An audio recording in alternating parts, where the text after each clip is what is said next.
Question number 2 new addition में है और ओल्ड एडिशन में क्वेश्चन नंबर 4 है। The following is the balance sheet of Dharti limited as on 31st March 20। Akash limited wants to purchase its business. अब Dharti limited को बेचना है, आकाश लिमिटेड परचेज कर रहा है। सीधा सम के लास्ट लाइन पर देख लो क्या दिया हुआ है। सो आपको ईयर मिल जाएंगे, मेथड मिल जाएगा। Calculate goodwill on the basis of capitalization of average profit method. So underline कर लो वर्ड को, capitalization of average profit method. ये अलग मेथड है। अब इस मेथड के स्टेप्स कौन से होंगे तो वो समझो।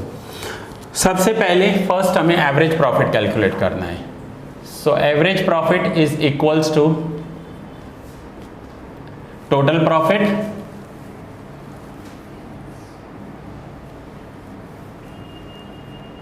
Profit divide by number of years, जैसे हम एवरेज निकालते हैं। सो टोटल प्रॉफिट में आपको दिया हुआ है 24,000, 20,000, 32,000, 24,000 एंड 30,000। इन सब का टोटल कर लो।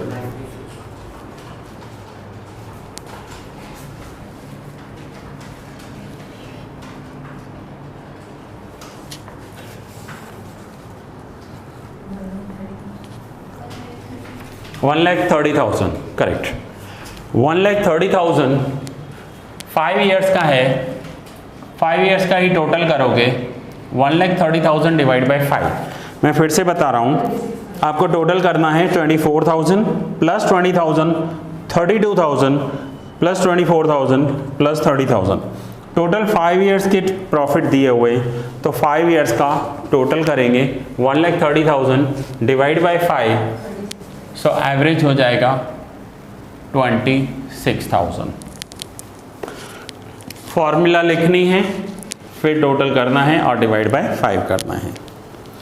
नाउ उसी में लिखा हुआ है, manager of the company Shri Chandra was giving honorary service but now a salary of 5,000 per annum will have to be paid to him। अब ये जो मिस्टर चंद्र हैं ये ऑनररी सर्विस देते थे, मीन्स फ्री में सर्विस देते थे। बट अब जब कंपनी चेंज होगी तो ये सैलरी चार्ज करेंगे, सैलरी लेंगे, तो इन्हें सैलरी देनी होगी। और अगर इनको 5,000 सैलरी दे दी तो ये प्रॉफिट उतना रिड्यूस्ड हो जाएगा। प्रॉफिट कितना हो जाएगा? 21,000। अभी तक ये काम करते थे और कोई सैलरी नहीं लेते थे, लेकिन अब ये काम करेंगे तो सैलरी चार्ज करेंगे 5,000। सो 5,000 सैलरी होगा तो एवरेज प्रॉफिट हर साल कम हो जाएगा। दूसरा दिया हुआ है, Dharti limited paid 4,000 for rent which Aakash limited will not be required to pay. Dharti limited पहले रेंट पे करते थे, आकाश लिमिटेड को रेंट पे नहीं करना है। तो अब पे नहीं करना है तो उतना प्रॉफिट इंक्रीज हो जाएगा। सो 4,000 प्रॉफिट इंक्रीज हो जाएगा। सो अब इनका प्रॉफिट हो जाएगा 25,000। पहले सैलरी पे नहीं करते थे, अब करना पड़ेगा तो प्रॉफिट रिड्यूस्ड। पहले रेंट पे करते थे, अब नहीं करना है, तो ये क्या हो जाएगा? Profit increase. सो ये फर्स्ट स्टेप है average profit. Now step number 2। अब जो हमारा मेथड था वो था capitalization of average profit. So यहाँ पर प्रॉफिट का कैपिटलाइजेशन करना है। सो प्रॉफिट का कैपिटलाइजेशन कैसे होता है? ये सारे पॉइंट्स आप 12th में करके आए हो। Capitalized value. So capitalized value का फॉर्मूला होता है average profit divide by expected rate of return. So average profit है 25,000, expected rate of return 10%। So divide by 10%। 10% का मीनिंग क्या होता है? 10% का मीनिंग होता है 10/100, और 10/100 क्या होता है? तो 0.10 होता है। सो 25,000 को डिवाइड करोगे 0.10 से, ठीक है। सो ये आंसर आएगा 2,50,000। ये है capitalized value.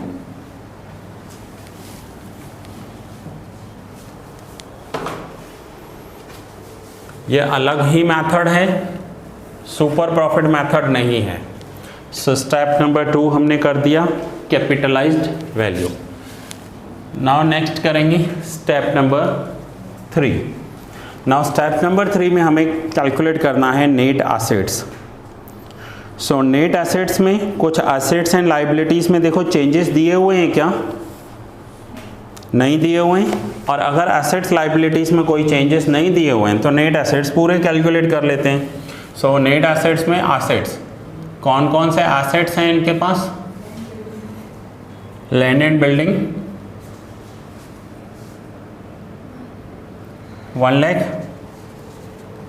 Plant and machinery 30,000, stock 30,000, debtors 20,000, bills receivable 10,000 and cash and cash equivalent 10,000।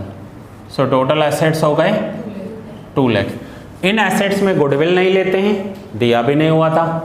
Fictitious assets नहीं लेते थे, वो भी नहीं दिया हुआ था। So assets minus liabilities. Now liabilities minus करेंगे। सो लाइबिलिटी साइड क्या क्या नहीं लेना होता है हमें?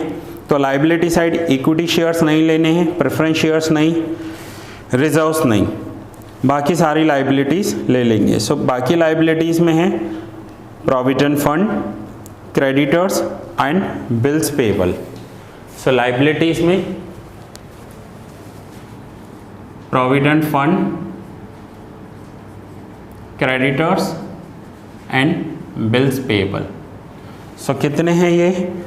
Provident fund 10,000, creditors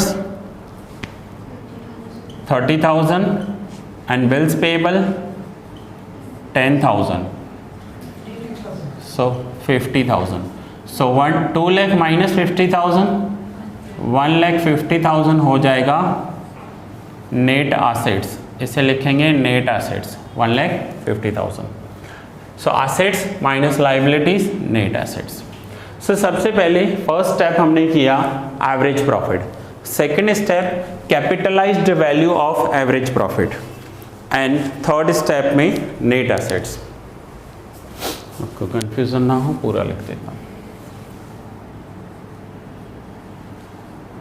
net assets. Now fourth step होता है इसमें गुडविल। गुडविल का फॉर्मूला है capitalized value minus net assets.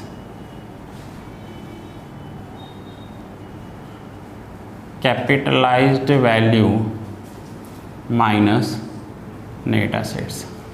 So capitalized value है 2,50,000 और नेट एसेट्स है 1,50,000। So value of goodwill is 1 lakh. देखो आंसर चेक करो है। यहाँ पर हमने क्या किया, पहले अपने प्रॉफिट को कैपिटल में कन्वर्ट कर दिया। समझो हमारा प्रॉफिट 25,000 है। सो अगर 25,000 प्रॉफिट है तो उस बिजनेस में कैपिटल इन्वेस्टेड होना चाहिए 2,50,000, जबकि इस बिजनेस में इन्वेस्टेड पैसा कितना है 1,50,000। सो बाकी का 1 लाख गुडविल हो जाएगा। समझो कोई भी बिजनेस करने के लिए मुझे 250 चाहिए, 250 चाहिए तो 25,000 प्रॉफिट होगा, लेकिन 250 की जगह मैंने 150 में ही इतना प्रॉफिट अचीव कर लिया। सो 1,50,000 में अगर 25,000 प्रॉफिट हो रहा है, सो उस प्रॉफिट में 1 लाख गुडविल होना चाहिए। इसे कहते हैं कैपिटलाइज्ड वैल्यू। सो ये एक न्यू मेथड था, इसके स्टेप्स अलग हैं, एक बार और प्रैक्टिस करनी होगी। इसमें सेम सम फिर से ट्राई करना खुद से। ये सम यहाँ पूरा हुआ, नेक्स्ट लेक्चर में कंटिन्यू करते हैं।